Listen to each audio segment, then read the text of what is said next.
But I would like to welcome you all. My name is Julie Greenfield. I'm the Head of Research at Ataxia UK.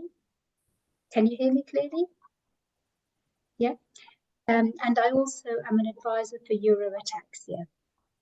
So if we go on to the next slide, this webinar is part of an initiative, a research project called Treat-ARCA. Treat-ARCA is a European joint programme funded by the European Joint Programme for Rare Diseases, and it involves the following researchers who are on the screen today. It's led by Dr. Hélène Puccio, and there are researchers who's based in Lyon in France, and there are researchers in Germany, Italy, and Canada. And as well as these laboratory-based research that's going on, there are also 3 patient groups that are involved in this project. The ARSACS Foundation in Canada, DHAG, which is the Ataxia patient group in Germany, and Euro-ataxia. And for those of you who are not familiar, Euro-ataxia is a federation of 20 ataxia charities. And as I said, Ataxia UK is one of them. As I worked for Ataxia UK. So this research project is as part of this research project, the patient groups are organising various blogs that you can find on our websites and also webinar series. So this is the first of these webinars that we're organising. So if we move on to the next slide, I can tell you a little bit about the Treat-ARCA project. So Treat-ARCA stands for Treat Autosomal Recessive Cerebellar Ataxias. And it is a platform for accelerating preclinical discovery and validation of targeted molecular treatments for autosomal recessive ataxias. And the important thing here is the research focuses on two ataxias, ARSACS and COQ8A-ataxia. But the idea is that this creates a platform of tools that can also be applied to other ataxias. So the research team are developing cell and animal models, as I said, as tools to be used throughout the research project, but also after the project's ended. And they're using these tools to test gene therapy and drug interventions as well. And therefore, because this project has a focus on gene therapy, we thought it would be really relevant and useful for the ataxia community if we organised a webinar on gene therapy. And that is where we are here today. So I'm very pleased to welcome Dr. Federica Pilotto, who works with Hélène Puccio in her lab. And she will be giving the talk on gene therapy. So we will pass on to Federica, who will share her slides. Welcome, Federica. Thank you for organizing this nice events. I'm now gonna share my presentation.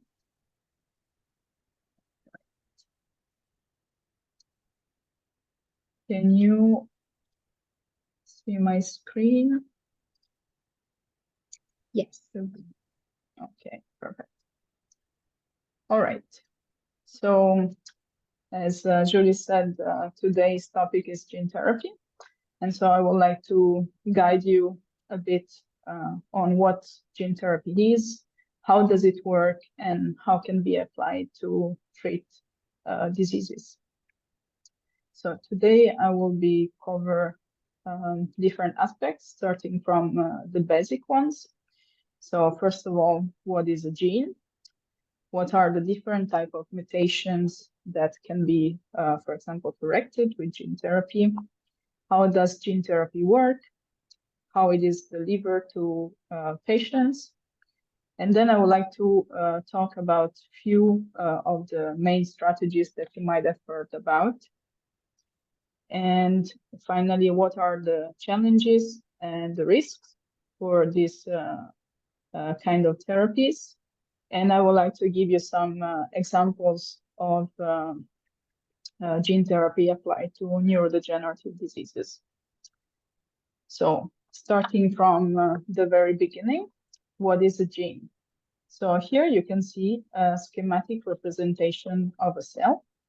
And inside the cell, we have this structure, which is called nucleus. Whereas outside the nucleus, all this part, we call it cytosol. And in the cytosol, there are a lot of things that happens that I will tell you more about. But first of all, I would like you to focus on the nucleus. So the nucleus is quite important because inside it contains our DNA. And since the human DNA that is contained in every cell is quite long, if we stretch it, it's almost 2 meters long. It is highly compact in this structure that are called chromosomes. And we have 23 paired chromosomes inside every nucleus of every cell. But most importantly, if we stretch the chromosomes, we have our DNA. And specific sections of DNA are called genes. Going a bit more into the details, so the DNA contains all the informations that are required to build up and maintain an organism, which means, for example, there are all the information that tells if you're gonna have brown or blue eyes, if your hair are gonna be curly or straight. And every human cell contains about 20 to 25 genes. So all the genes are contained in the DNA. And then I told you before that there is another part of the cell that is called cytosol. So how this information that are contained in the different genes will reach the cytosol, because there are the machinery that will give the genes function. So to do that, I'm sure you have heard about RNA. So RNA is the molecule that transports the gene information outside the nucleus. So it kind of represents a message.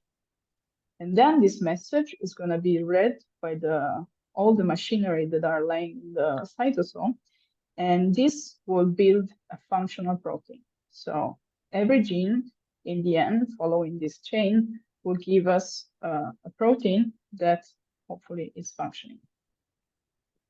So usually you receive a copy of every gene, one from your father and one from your mother.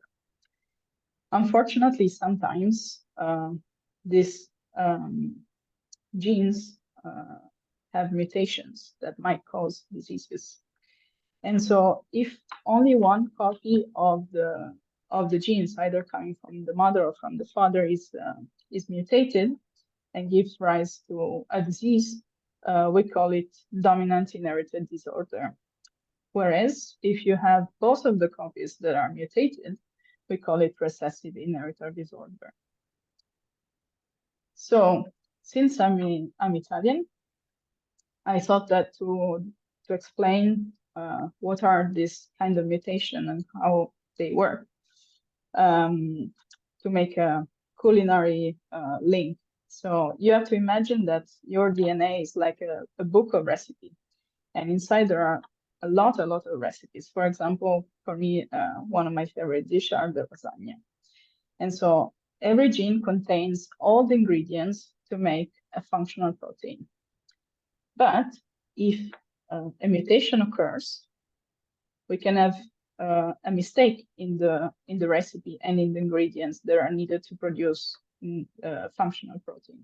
And this mutation can be, for example, a misspelling in the recipe, or they can be a repetition, or they can be a deletion. So part of the information is missing, and therefore most probably the protein that will come out from this information will miss a part or won't be produced at all. Or finally, there can be a duplication of this information, so a kind of redundancy. So what happened in usually in healthy condition, as I was explaining, we have the DNA that is contained in the nucleus, then we have the RNA that will carry a message from every gene outside in the cytosol, and this will produce a functional protein that will, for example, help the cells in get rid of the garbage that is produced. And so everything can keep on functioning normally. What happened in disease is that because of the mutation, so of the misspelling or the repetition, the information that is carried out in the cytosol is not correct or is missing. And this might cause protein to not function properly, to accumulate, and therefore this will cause harm and disease to the cell. And here we can introduce the concept of gene therapy. So by definition, gene therapy is the use of genetic material to treat or prevent disease. So we're gonna reinsert something that is not functioning, that is missing inside the cell. And there are different kinds of gene therapy. And this I will talk about it more in details in a few slides, but just to let you familiarize with the terminology that I know it's always weird, but we scientists, we like to make things difficult. So we have RNA-based therapies where we can intervene on the message level, or we have therapies that can directly involve the modification of genes, like reintroducing genes or even editing the genome inside the nucleus. So how is gene therapy delivered? How can we get genetic material inside the cell? So I guess most of you must have ordered something online. And when you order something online, you receive a package. And in the package, there is an address. So your item will be delivered to you and not to your neighbor, right? So in gene therapy, we call this package a vector. And so inside this package, we can insert the genetic material that needs to be delivered to the cells that are in need of this gene therapy treatment. For example, a vector could be a virus. So virus, it's a very nice package that we can use to deliver our genetic material that stays inside. Of course, first of all, we're gonna remove everything that is harmful, and we're just gonna keep the ability of the virus to reach and infect cells. For example, I'm sure you have heard about COVID. It was very efficient in targeting and getting inside the host system. So we can kind of use a similar system to deliver our gene therapy. So this genetic material that we are delivering with our vector as the instruction to change how, for example, a specific protein and therefore a specific function is produced and used by the cell. And we can somehow correct a defect. And this might happen while we are reducing, for example, protein that are causing disease. If a protein is not, for example, functioning, it might accumulate in the cytosol, and this will cause disease. Or it might increase, we might want to increase the production of functional proteins because of a mutation. There is not enough of this protein that is very important for, I don't know, produce energy for the cells. Or we can make our vector produce or modify existing proteins. Now, how is gene therapy delivered? We have two ways. The first one that we call in vivo. So this genetic material might be delivered directly to the patient, for example, by an injection. Or we can use an ex vivo treatment where we can take a biopsy from a patient, so some cells, and we can put them in a lab, and we can give them the gene therapy outside the body of the patient. And once the cells have integrated the new functionality, we can then return the cells to the patients. And this should be functioning properly. And now I would like to go a bit more into details of how this gene therapy works. And I would like to bring you three different examples. The first one, as I was telling you at the beginning, RNA-based therapy. And for this, I choose to show you how antisense oligonucleotide works. So again, we are in a situation where we have our DNA and we have a gene mutation.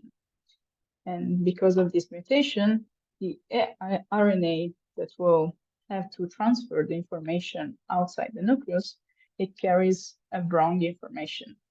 And this might cause protein accumulation, for example, or malformed protein, or missing proteins. And all these, of course, are not functioning. So a piece is missing. So what can we do with this antisense oligonucleotide? These antisense oligonucleotides are small molecules. They can attach to the message, and they can help, for example, in stopping the production of unwanted protein. For example, if a protein is causing a disease, we can help the cell in stopping the production of this harmful protein. Or if we have a mutation in a chromosome of a specific gene, and therefore we have very little amount of protein, functional protein that is produced. As you remember at the beginning, I told you that we always have 2 copies of a gene. We can make maybe the other copy of the gene produce more of this protein, and therefore we compensate somehow for the missing function. Or finally, a third scenario where it might happen that the same protein might be produced from 2 genes that are very similar, and they give very similar proteins. So what we can do if one of the 2 genes is not working properly and therefore there is not enough protein produced, we can somehow tell to the other gene to produce more and to compensate for the missing gene. And to this one, I will come back later with an example so that you can better understand this concept. Then third scenario is the viral mediated gene therapy. And I'm sure you have heard about this. So again, we have a gene mutation, and this again can cause, for example, malformed proteins or missing proteins, and therefore we would like to reintroduce something, for example, in a cell that is missing a very important gene that gives rise to the production of very important protein that is really needed for the survival of, for example, neurons. So, as I told you at the beginning, viruses are very, very good vectors because they can specifically target some cells, and we can engineer them to tell them exactly to which cells they should go. So once the virus recognizes the target cell, it can bind to it, and then the cells will somehow eat it, let's say. And once the virus is inside the cells, it can somehow escape and enter the nucleus. Once it enters the nucleus, we know that it carries our gene therapy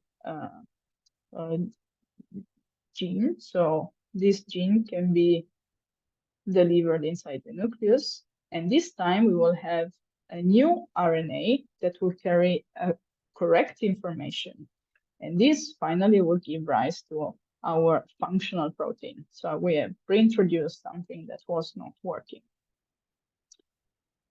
And finally, a third example, because I'm sure you have heard about it in the news or in the social media, about genome editing. And in particular, I would like to bring you the example of CRISPR-Cas9. So here you will see a double-strand DNA again. And this time, I always talk about the messenger RNA. This time we have a guide RNA. What is this RNA guiding? So this RNA is designed in a way that it can specifically target part of our DNA. And then, it will trigger and guide another important molecule, which is called Cas9. So Cas9 is a very interesting molecule because it derives from bacteria. This technique is actually what bacteria do to defend themselves from viruses. It's a kind of part of their immune system, let's say. So when Cas9 is recruited, it can cut the DNA. And so we have a space, something that is open now. And once this is open, what can we do is to, for example, integrate another gene, or we can delete or silence a gene that we don't want because maybe it carries a mutation, and then repair the DNA. So these are the main strategies that are currently used for gene therapy approaches. And everything sounds quite easy and to do, but it's actually very challenging. First of all, every single disease has a gene variants that might require specific gene therapy. So what it works for one kind of disease and one specific variant might not work for another person that carries another variant. Second, when is the right time to administer gene therapy? There are diseases that occur very late in life when symptoms unfortunately appear maybe when you are in your 50s or in your 60s.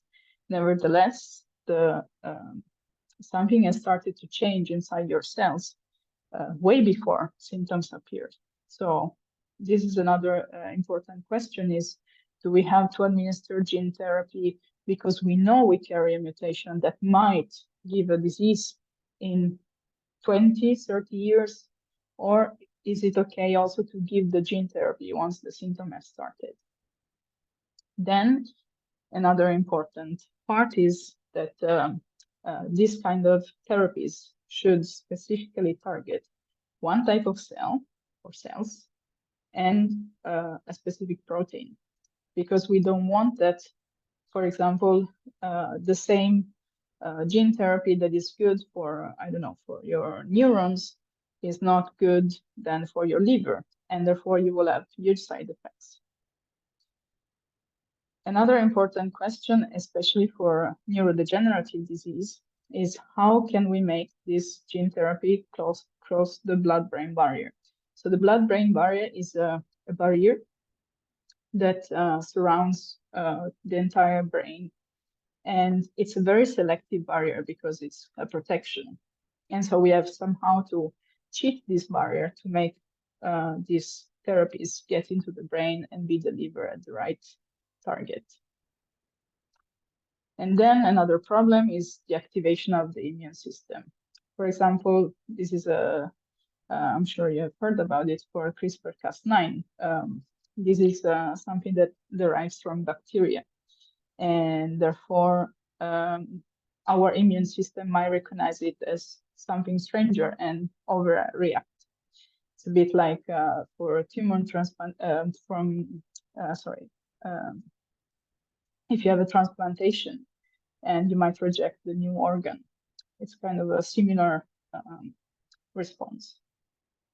And then, of course, we don't want to modify off targets. So other genes might happen. As I told you, there are sometimes genes that are very, very similar, and we don't want them to be also target of something else because it might give you side effects. It might be deleterious in the end and not bringing a cure. Another important challenge is the small number of participants in clinical trial. So gene therapy for now, it's mainly used for rare disease, which means that also unfortunately, the people affected by the disease are not so many. Sometimes you cannot match the clinical trial criteria. And of course, having a small number of participants is a huge burden to understand the significance and the importance of some therapies in terms of safety and efficacy. And finally, last but not least, the cost. These therapies cost actually a bomb. And so also the production of these viruses and these azotherapy are very, very expensive. As for some countries, this can be a huge burden. But now I would like to also to give you some examples of how gene therapy can be applied in neurodegenerative diseases. And for the ASO, for the RNA therapy, the message therapy, I would like to bring you the example of SMA, so spinal muscular atrophy. This is a rare genetic disorder that affects the motor nerve cells, so the neurons that allow your muscle to move. And because it's so little, it leads to infant mortality. And the cause of this mutation, this disease is a mutation in a gene that is called SMN1.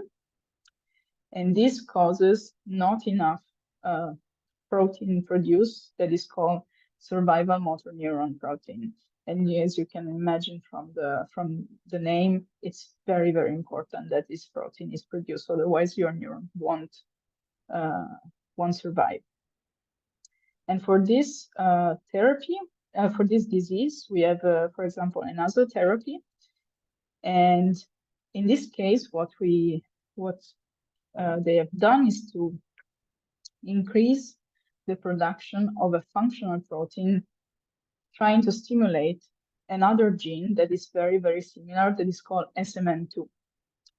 And this has been tested for over 8 years. And so far, the safety profile of this therapy is pretty encouraging. As you can see, ASO therapy might require different multiple administrations, but so far these results are very, very, very encouraging for other neurodegenerative disease. To this aim, so this table summarizes some of the last ASO therapy that are in clinical trials. So, for example, there is a phase 1 and phase 2 clinical trial for amyotrophic lateral sclerosis of patients that carry the Ataxia UK mutation that also leads to spinocerebellar ataxia. Another important one is this one for Huntington disease, because it's very similar to some type of spinocerebellar ataxia. And also there are some that are now in the market. For example, this tofersen, that is an ASO therapy for amyotrophic lateral sclerosis. And so all these somehow gives us hope that this kind of gene therapies are very efficient and are giving great results for patients. Then I would like to bring you an example of how, because I'm a basic research scientist, how basic research might lead to clinical trial. And I bring you the example of the cardiomyopathy that characterizes patients with the Friedreich ataxia. And so what does it mean? So in normal and healthy condition, the cells of your heart look more or less like this. And all these cavities are filled with blood that every time that your heart contracts, pump the blood throughout your body. In the case of ataxia, Friedreich ataxia, what happens is that these cells kind of grow too much, and therefore there is not enough space to pump the blood in the systemic circulation. And so what we have done in the lab many years ago is that we administer gene therapy to try to correct this defect. And so in red, you see the disease model, and in black, the normal one, and in blue, the disease model treated with gene therapy. And you can see that we rescue the phenotype of the heart, not only at the anatomical level, but also at the functional level. And this in turn helped in ameliorating the survival. And now this therapy, which is an AAV, so a viral therapy, is in phase 1 and phase 2 clinical trial for safety and efficacy. And last but not least, regarding CRISPR-Cas9. I bring you an example that comes from spinocerebellar ataxia and polyQ disorder in general. So in every cell, we have a part of a gene that can be repeated a certain amount of time. Like, for example, here you see the CAG, etc., etc. And somehow a certain amount of repeat are still fine. Our body can handle them. And so we have a normal message that is going to be translated in a normal and functioning protein. But for some, for example, spinocerebellar ataxia, this repeat goes up to 1,000 and 1,000. And so at some point, there is no compensation that happens. So this protein somehow aggregates and fold between each other and cause what we call cell toxicity that leads then to the cell death. So what scientists are trying to do now is to use methods like CRISPR-Cas9 to try to intervene and reduce this long expansion in these genes. And so far, of course, this has been done only in a laboratory environment. There are scientists that are working on spinocerebellar ataxia type 3 and type 1 that have used patients-derived cells to try to modify this long expansion and somehow rescue the functionality of certain protein inside the cells. And of course, this is only at the laboratory level. There is nothing yet out for clinical trial. There are still a lot of questions that needs to be answered before we can go to the further step with this kind of techniques that involve the genome editing. And with this, I conclude, and I thank you all for your attention.